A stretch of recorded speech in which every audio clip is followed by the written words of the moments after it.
আমরা অহিংসাত্মক আমরা কর্মসূচি নিতে যাচ্ছি। আমরা সকলের সহযোগিতা এখানে আমরা পাবো।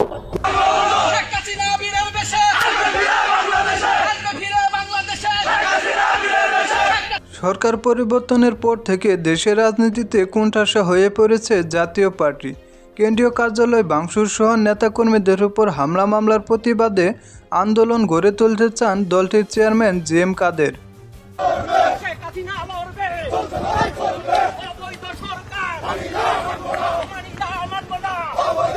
আগামী নির্বাচনে আওয়ামী লীগের অংশগ্রহণ নিয়ে জি.এম. কাদের বলেন, দেশের 40% মানুষ আওয়ামী লীগ সমর্থন করে। আওয়ামী লীগ একটি মুক্তিযুদ্ধের পক্ষের দল, অবশ্যই তারা নির্বাচনে অংশগ্রহণ করবে।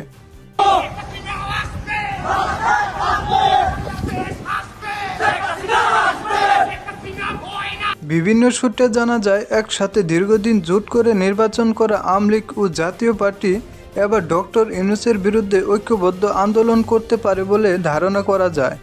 এছাড়াও 20 জানুয়ারি ঢাকাসহ দেশের বিভিন্ন জায়গায় আওয়ামী লীগের বিক্ষোভ মিছিল ও সমাবেশে জাতীয় পার্টি সহ অন্যান্য শরিক দল সক্রিয়ভাবে অংশ নেওয়ার তথ্য রয়েছে।